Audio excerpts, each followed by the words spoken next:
Monsieur Moore, Bonjour. félicitations. Merci, Bien joué. c'est sympa. Allez, au boulot maintenant. Oui, on va réussir. Sean Moore, un homme qui est en train de gravir les échelons de la société plus vite qu'aucun de nous ne peut l'espérer. Mais les choix que ce jeune homme a dû faire pour réussir aussi vite vont malheureusement lui retomber dessus. Souhaitons-lui la bienvenue dans la 13e dimension. L'avocat est à 11h. Déjeuner et présentation d'équipe. Oh, et c'est l'anniversaire de votre mère demain. Je peux lui envoyer des fleurs, par exemple. C'est une bonne idée, ça. Je ne pense pas que vous l'appellerez. En aucun cas. D'ailleurs, elle ne s'y attend pas. D'accord. Avant tout, vous avez une interview avec Elizabeth Carter de High Finance Magazine. Et qu'est-ce qu'elle veut? À mon avis, elle veut des explications au sujet de la vente de Monarch Food. Non, pas d'interview. Elle patiente depuis presque 1 heure déjà. Ça nous serait utile, une bonne presse. Sean Moore, l'homme à qui tout sourit. Vous avez quitté le lycée à l'âge de 16 ans. Et ensuite, vous êtes parti en Californie, à Venice, ouvrir le premier stand de cappuccino et vous n'aviez pas atteint votre majorité. C'est exact. 15 ans plus tard, vous êtes à la tête d'une entreprise très importante avec des centaines de franchisés. Et voilà qu'aujourd'hui, vous décidez de la mettre en vente en oubliant que vous l'avez créée. Pourquoi? Vous savez, quand j'étais gamin, la plupart des jeunes regardaient Star Wars. Et moi, je préférais Wall Street. L'argent est un jeu, ne l'oubliez pas. Non. Je ne l'oublie pas. Au cours de mes recherches, j'ai découvert une histoire qui vous concerne. Ah oui? Une seule? À propos d'une certaine balle de baseball signée par des joueurs des Yankees en 1927. En vendant plus tard cette balle, vous avez trouvé l'argent pour commencer vos affaires. Elle appartenait à mon grand-père. Il l'avait donnée à mon père qui me l'a offerte quand j'ai eu 16 ans. Et combien valait-elle? Environ 8 000 Oui, à dollars? peu près ça. Et qu'a ressenti votre père quand il l'a su? Rien, il a rien dit. Même quand vous êtes parti de chez vous? J'ai répondu à vos questions, je crois. On pourrait peut-être changer un peu de sujet? Veuillez m'excuser. Pardon, il y a un appel urgent pour vous. Merci. Bon, désolé, il va falloir arrêter l'interview ici. Je vois, oui.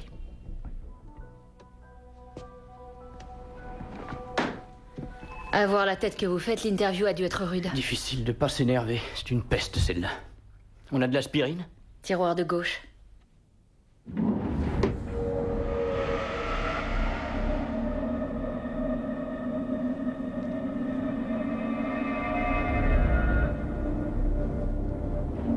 Bruce, Gehrig, Huggins et tous les Yankees de 1927. Une pièce comme ça vaut sûrement cher. Comment est-ce qu'elle a atterri dans mon bureau? C'est cette balle que j'ai vendue il y a une quinzaine d'années. C'était la balle de mon père. Nous sommes transportés dans une autre dimension. Une dimension faite non seulement de paysages et de sons, mais aussi d'esprit. Un voyage dans une contrée sans fin, dont les frontières sont notre imagination. Un voyage au bout des ténèbres, où il n'y a qu'une destination. La 13e dimension.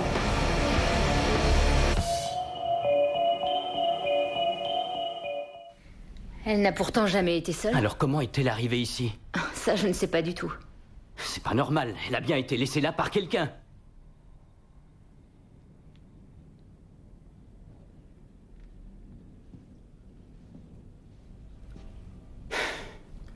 Cette histoire est très bizarre.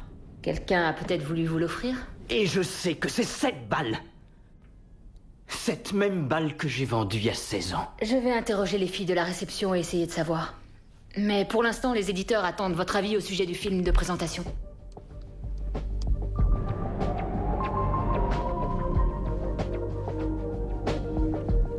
Premier message. Bonsoir, c'est Kate. Bonne nouvelle, Ulrich vient de Genève pour assister à la présentation du film. Je sens que vous allez vendre Monarch Food plus vite que prévu. Oh, au fait, j'ai mené ma petite enquête au bureau. Personne ne sait rien à propos de la balle de baseball. À bientôt. Deuxième message. Bonsoir, c'est Elizabeth Carter de High Finance Magazine. Je pense que ce serait bien de parler à nouveau de votre passé. Coucou, c'est moi, Alicia. Je serai chez toi à 9h. J'ai vraiment hâte de te voir. Ça fait une semaine qu'on s'est pas vu. J'ai l'impression que ça fait une éternité. Tu me manques beaucoup. Je t'embrasse.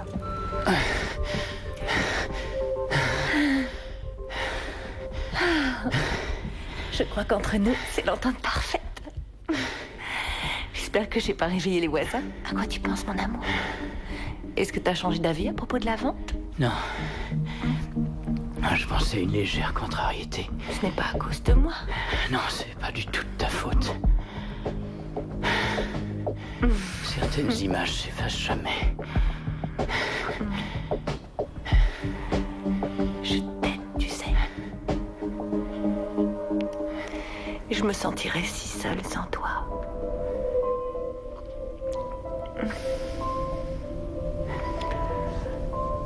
Qu'est-ce qu'il y a? Tu veux que je m'en aille? Oui.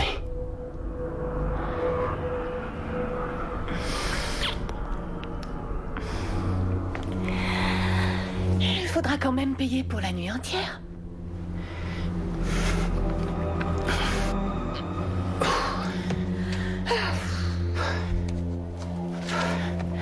En tout cas, la prochaine fois, essaie de soigner le côté romance et violon, d'accord? Je garde les je t'aime ou tu veux que j'arrête? Non, c'est pour ça que je te paye aussi cher, mais... essaye d'être un peu plus sobre.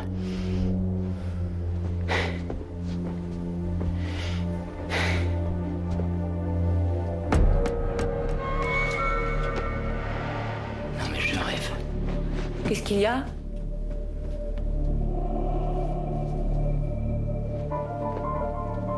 Elle t'a demandé d'apporter ça ici? Qui ça? La journaliste Elizabeth Carter t'a payé et t'a mis ça dans le placard. Sean, je sais pas de quoi tu parles. T'en sais rien, hein? Ce n'est qu'un vieux blouson du lycée. Non, c'est le mien, j'en suis sûr et certain. Et pourtant, je m'en suis débarrassé, je l'ai brûlé. Il appartient peut-être à quelqu'un d'autre. C'est le même blouson, regarde, il y a mon nom brodé là-dessus. Il y a les initiales de mon école.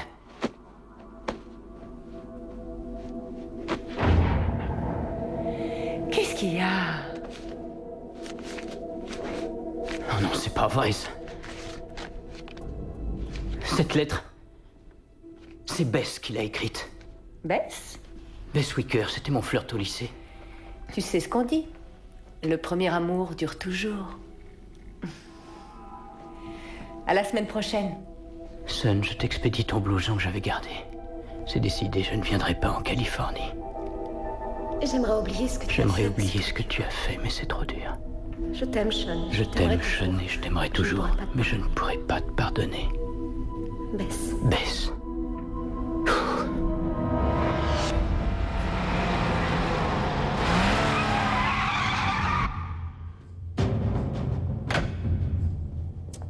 Monsieur Moore.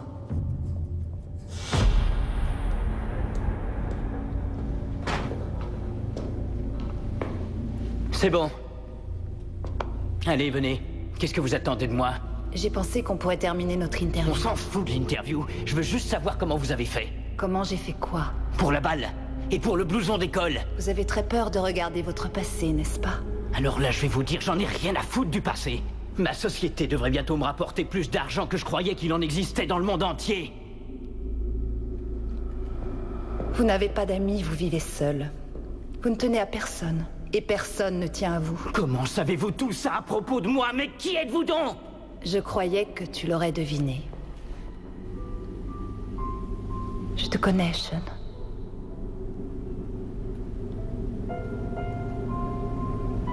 Bess.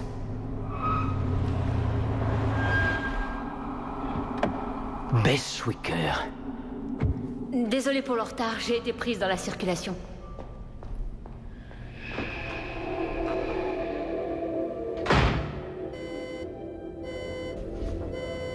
Il y a Kurt Brockman sur la 3, c'est le directeur général de High Finance Magazine. Brockman? Bonjour, Sean Moore. qu'est-ce que je peux faire pour vous? J'aimerais retrouver une journaliste de votre magazine. Cette femme écrit sur des gens à succès. Des gens à succès. Oui, des gens à succès, un peu comme moi. Pour être tout à fait franc, il n'a jamais été question de faire un article sur vous. Non, ne jouez pas ce petit jeu avec moi. Elle s'appelle Elizabeth Wicker et elle travaille pour votre journal. Monsieur, je crois que vous faites erreur. Non, je suis sûr de moi. Alors surtout, n'essayez pas de me faire croire qu'il n'y a aucune Elizabeth Wicker qui travaille pour votre magazine. C'était une de nos journalistes, mais Elisabeth est décédée il y a 3 jours dans un accident de voiture.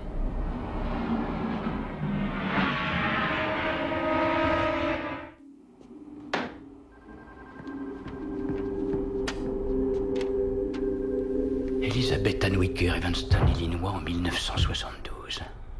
Un 17 avril. C'est une blague de mauvais goût, c'est tout. Non. Non, c'était Bess.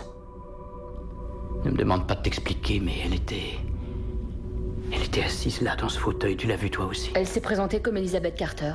C'était elle. Son visage n'était pas vraiment différent d'avant. Qu'est-ce que tu veux dire? Que son fantôme était assis tranquillement sur cette chaise? La balle de baseball, le blouson. Toutes ces choses que j'avais jetées et qu'elle laisse traîner sur mon chemin. Nous devons nous concentrer. Demain, c'est le jour de la présentation. L'offre que nous avons reçue est très intéressante, il n'y aura pas de seconde chance. Une seconde chance. Mais c'est peut-être ça qu'elle m'offre.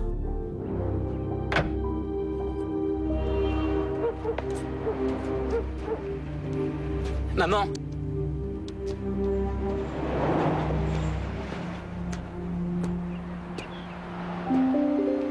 Maman. Bonjour, Sean. Ça fait longtemps. Voilà, bon anniversaire.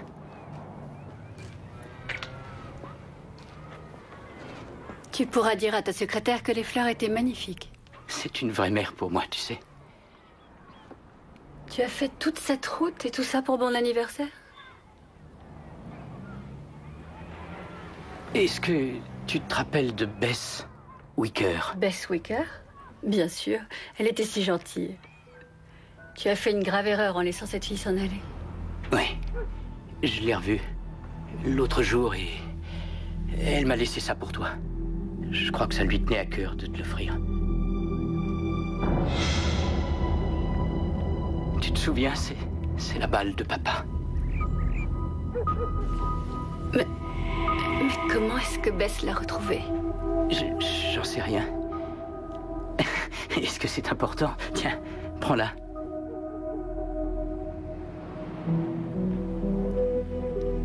Ton père a souffert, tu sais, quand tu as vendu sa balle. Jusqu'à son dernier jour, il avait l'espoir que... Je sais ce qu'il espérait. La balle nous appartient maintenant. Et ça suffit pour tout oublier, tu crois? Tu lui as volé son bien le plus précieux. Tu savais que cette balle avait une valeur sentimentale. Comment as-tu pu voler ton propre père? Maman, je te l'ai déjà dit. Dans les années 80, l'argent coulait à flot. Il fallait bien que j'essaye de tenter ma chance. Écoute, tu as ce que tu voulais. J'espère que tu es heureux. Allez, prends la balle.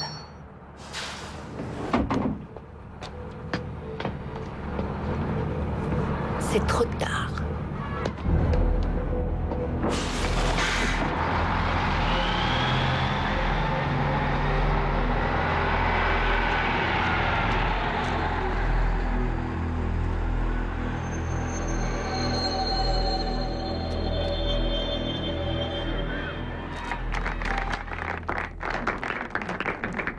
En tant que principal fondateur et président de la société Moore, je crois qu'il serait très difficile de confier son futur à une quelconque multinationale. Vous me suivez? Alors, nous avons tourné un film afin de vous présenter notre entreprise. Et comme vous allez le voir, Moore est une société pleine d'avenir. Voilà. Merci. C'est parti. Bah, on voit rien. Hé, Spielberg, il faut enlever le capuchon de l'objectif. Ah. Alors, ça fait quoi d'être la première famille du quartier à avoir un caméscope? Je suis une célébrité. Qu'est-ce que c'est? J'ai qu'à me filmer avec les poubelles. Ah non, regarde, prends les tourtereaux. Oh, qui sont mignons ces deux-là. Allez, faites un sourire à la caméra. Oh, regardez-moi ça. Je l'ai bien élevé, ce garçon. Donne-moi ça. Oh, non. Viens par là, toi. Oh là là là là, viens par là. Non. Allez, papa, comme au cinéma. Prends une leçon, fiston. Oui. Non, coupez, elle est mauvaise. On la refait. Je t'aime. Je t'aime. Oh, c'est trop romantique. Jeanne, je t'aime.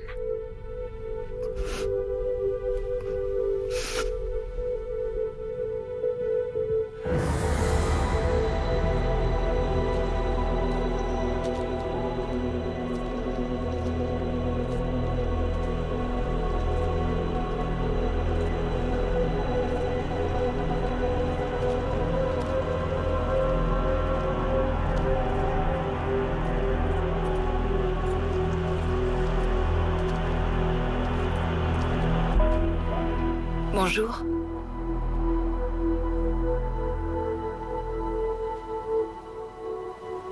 Tu savais que j'allais passer. Non, non. Je l'espérais. Tu sais, je me souviens des projets qu'on faisait.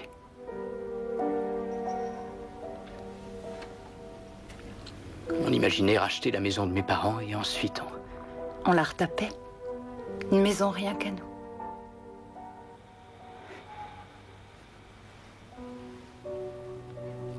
Bess, j'aimerais revenir dans le passé pour effacer mes erreurs.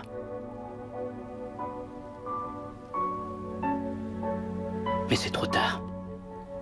Tu es sûr? C'est pour ça que tu m'as retrouvé. Tu m'offres une seconde chance. Je ne t'offre aucune chance. Toi seul peux décider d'être heureux.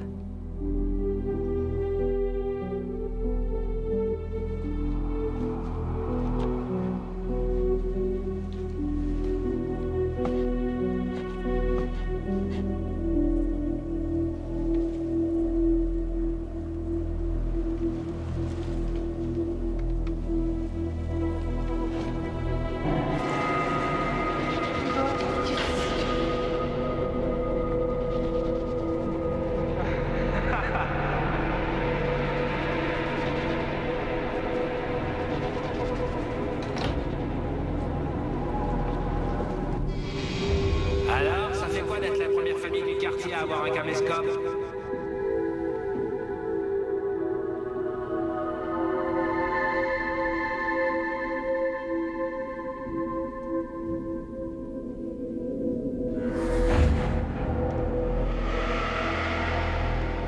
Je te connais, Sean. Ton père a souffert. Comment est-ce que tu as pu lui voler sa balle? Oui, je m'en souviens.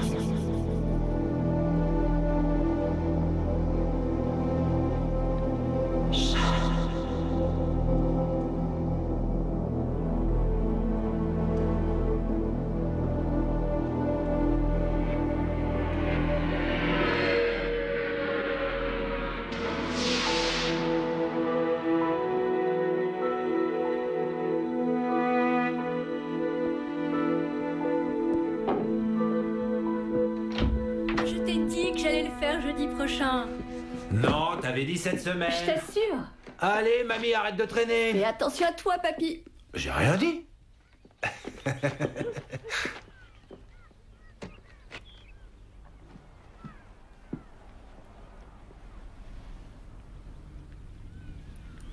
Je croyais que tu serais parti. Bah non, pourquoi? On a des projets ensemble.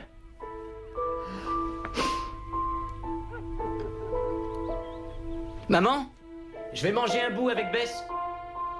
Peut-être qu'on ira au cinéma, ça te plairait? Dis-moi, fiston, tu veux un billet? Non, merci. J'ai ce qu'il faut, papa.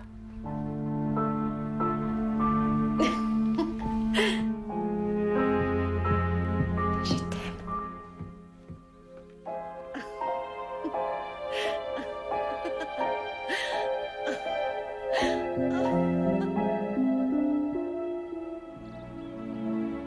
On a tous une vie prédestinée. Mais dites ça à Sean Moore, qui a échangé sa fortune contre un bien beaucoup plus rare. La chance de recommencer sans faire d'erreur et de réussir sa vie, enfin.